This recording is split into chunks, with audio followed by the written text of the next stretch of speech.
on Eesti kõvemad väljekunnid või? Kerol! Kerol! Oota, ma keeran vist ringi ikka.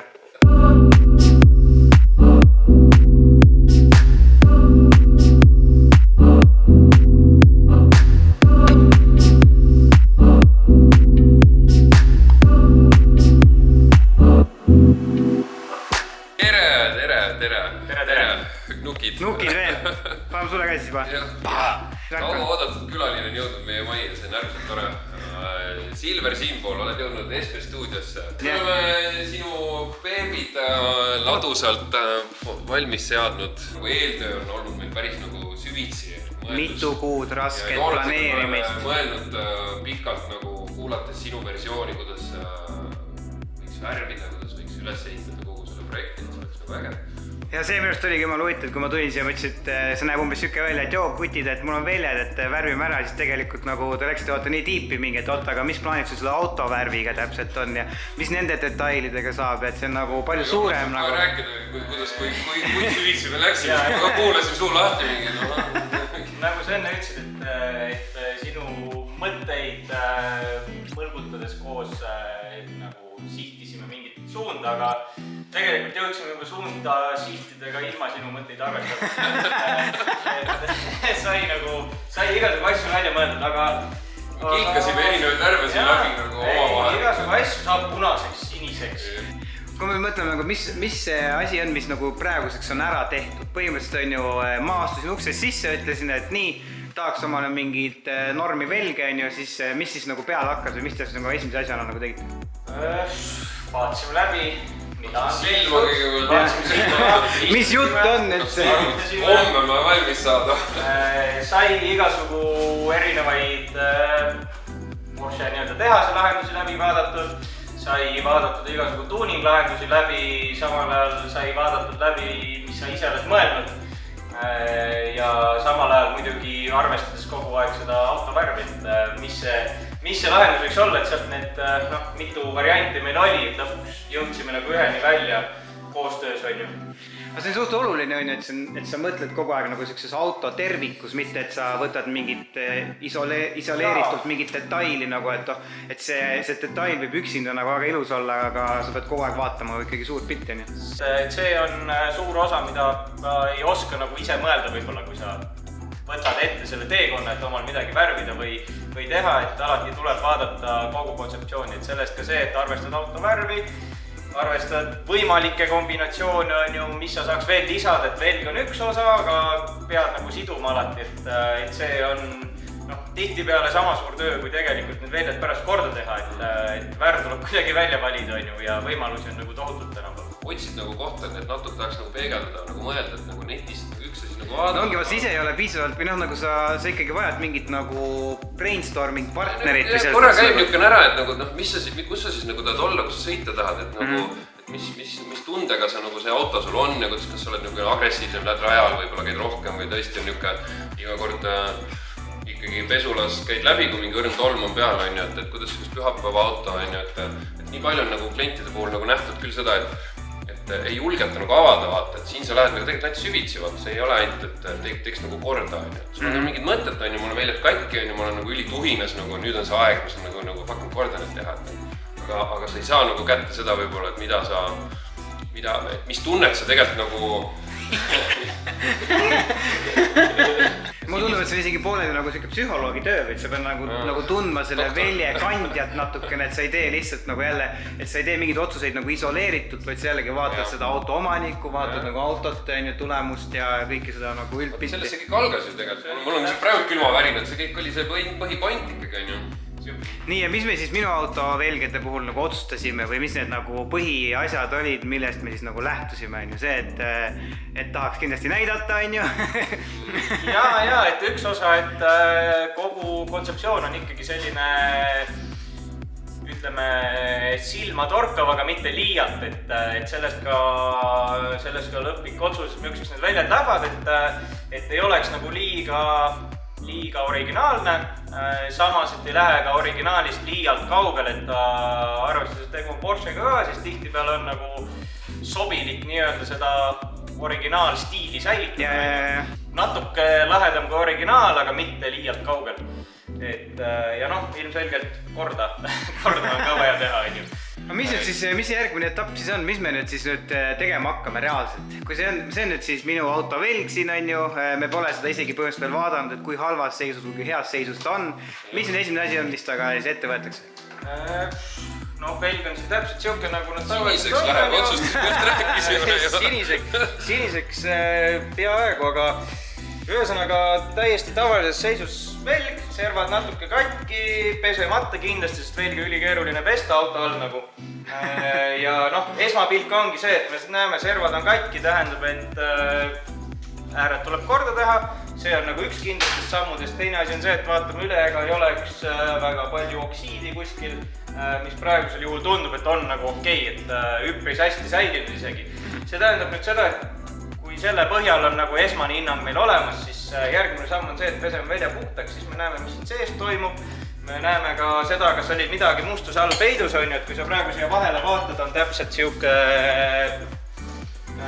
noh, siit ei tea, kas ta on selle mustuse all nüüd korras või ei ole korras. Et kui ära pesta, et siis alles saab aru, et mis päris seis on. Tihti peale võib nagu tagaküljel peituda asju, mida sa ei märkagi, sellepärast, et lihtsalt mustuse kiht on peal, ei näe nagu, mis seal all on. Aga ma ei tea, tundub, et nagu plaan on selge, et hakkame siis nagu kuskilt otsast minema.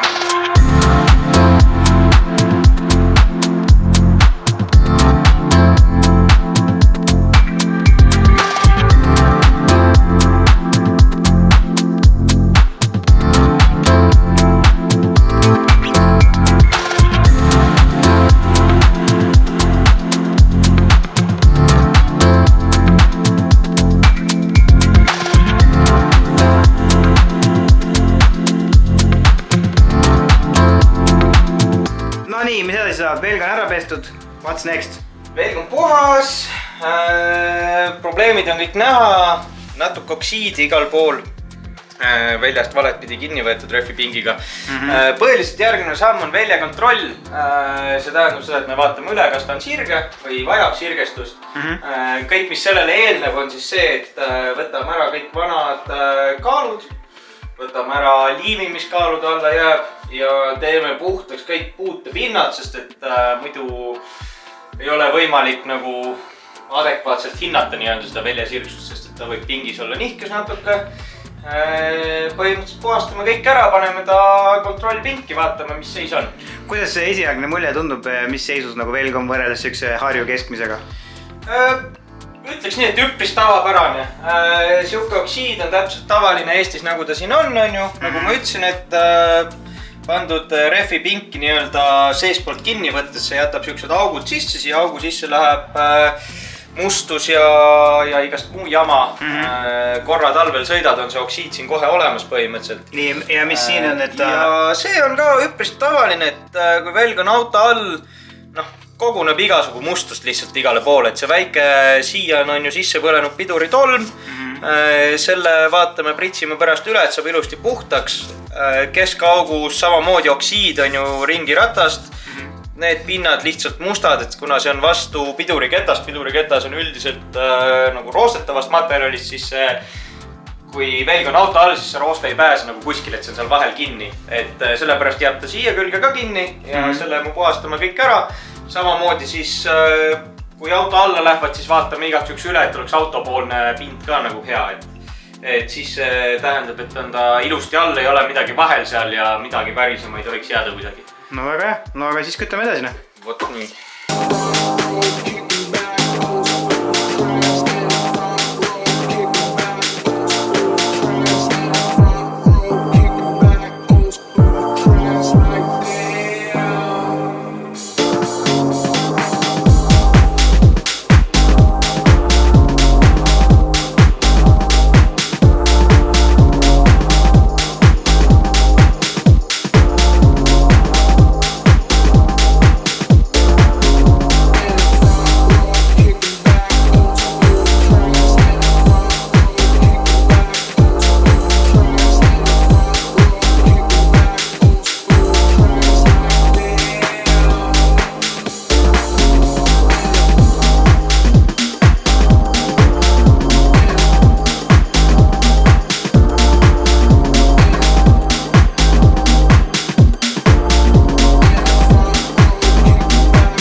taas sattunud SP stuudiosse. Väljameistrite juurde.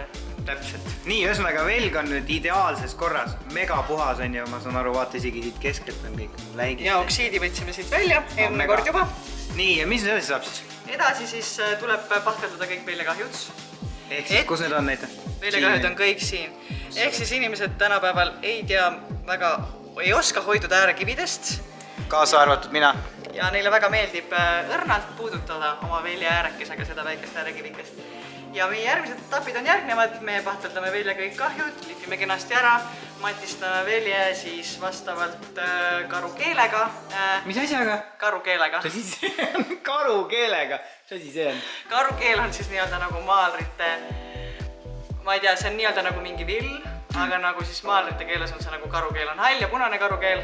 Halliga tavaliselt matistatakse siis, kui on teraga värv ja punasega siis, kui on must värv tavaliselt. Tavai, nii ja siis edasi? Siis edasi me värvime, kuna me värvime mustaks, nii. siis me peame ka ju seest mustaks värvima. Ehk siis tuleb ka meil matistada tegelikult seest. Siis paneme ainult välja paberi, siia paneme sinise teibi, see koht on Porsche velgedel väga tähtis koht, mis ei tohi kokku puutuda värviga. Miks? Sest et siis siit, kuna siia käib kapsel peale sisse, kui see värv nii-öelda siit hakkab kooruma, siis siit hakkab oksudeeruma. Ehk siis kui siin ei ole mingit pinda, siis see kapsel ei saa ära lõhkuda nii-öelda seda laki või värvikihti. Aga teistel autodel ei ole selleks probleemi? Tavaliselt, nagu ütleme nii, et Porschedel on selline ja mingitel on veel, aga tavaliselt on ikkagi näiteks Mersudel ja kõikidel muudel on ikkagi, kas siin on juba värvitud, kus kapsel käib sisse või siis on metallpind lõigatud, aga ikkagi sinna läheb lakk. Aga nendel velgede puhul, kus on selline pind, siis ei panda, et ei tekikski seda oksiidi värki siia. Okei, nii, paneme sinna selle paberi ja... Ja kui me paneme paberi ära ja siia teibi ära, siis on veel valmis kambriks. Kambris me värvime teda, jah? Ja kui me oleme teda ära värvinud, siis me lakime teda. Tavaliselt lakitakse 1-3 tüüsiga. Nii. Aga meie lakime väiksemaga, sest velgedel on väiksem pind, kui on autodel, seega velgedel on väiksemad püsikesed. Okei, tõe. Ja siis, kui on lakitud? Siis, kui on lakitud, siis on velg valmis kasutamiseks. Niimoodi või? Rehvid peale. Kuna velg tuleb mis värvi? Kuna hall on liiga mainstream. Ja punane on liiga mitte mainstream. Jah, siis need väljad tulevad kenad mattmustad, võib-olla pisikese valge pärlaga. Vaatame, kuidas välja mängib, kuidas see mattlak sellega töötab, võib-olla see väga hästi ei tööta, aga jah, must velg selle auto all, ma arvan, on väga äge.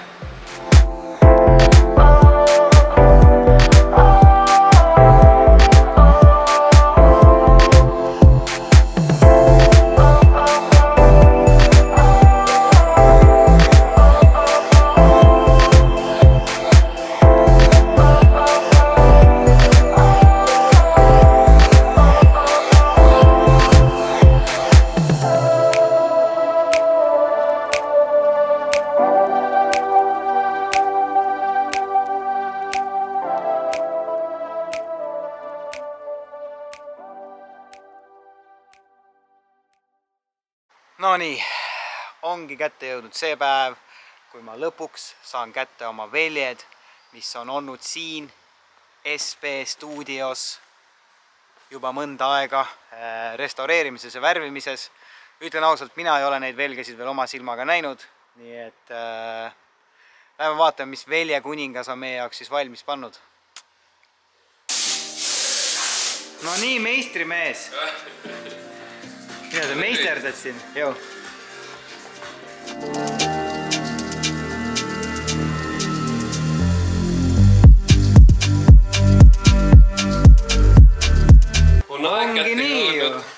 On aeg kätte jõudnud kaua oodatud Raineri unistuse teostumine.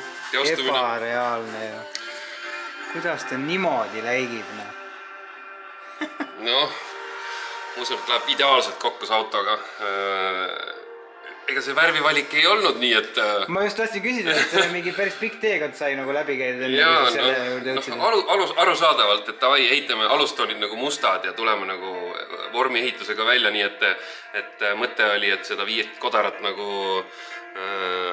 kuidagi esile tuua siis nagu mingi teraga.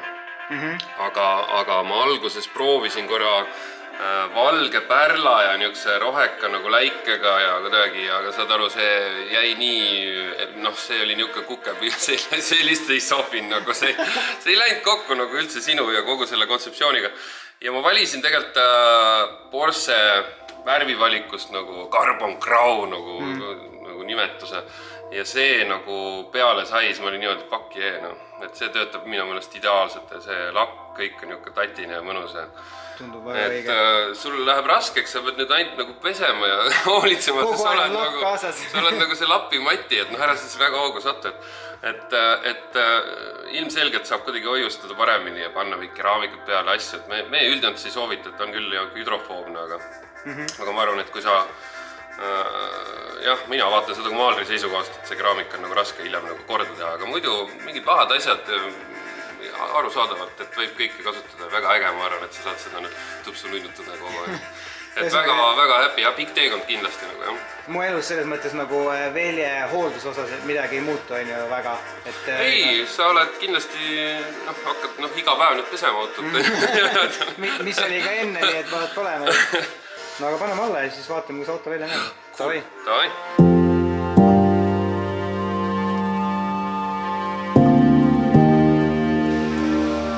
Puhas white body.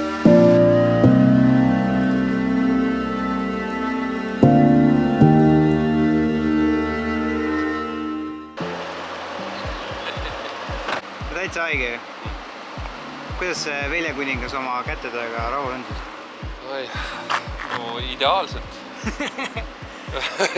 Ma ütlen, see läige oli hea mõte, et ta nagu mõjub mustalt, aga tegelikult ta annab mingisuguse nagu kontrasti sinna. No vaata, kui hästi see istub, et okei, originaalsus säilitades, et kogu stokkpedrustus, aga tegelikult nagu värvi nagu kombo ja selline elegantsus tegelikult on nagu olemas. Ma arvan, et ta on väga nagu, ei ole nagu üle nagu võimendatud niisugune väga puhas nagu. Mul endal on siuke tunne, et see ei juhtu minuga, et see on kellegi teise auto nagu, et siuke kehaväline kogemus natukene. Et kui sa oled nagu mingi kuid ja kuid mingit asja planeerinud ja siis see kõik nagu tuleb kokku, kõik erinevad detailid kuskilt üle Eesti tulevad kokku selle ühe sinu visiooni peal, nagu see on ikka mega tunne. Äge, väga tore teekond, ma arvan. Ja nagu ikka kõikide asjadega, siis mitte midagi ei ole kunagi valmis, et ikka vaatad ja mõtled, et kuhu edasi. Praegult on tore, jah. Hea teekond. Mega.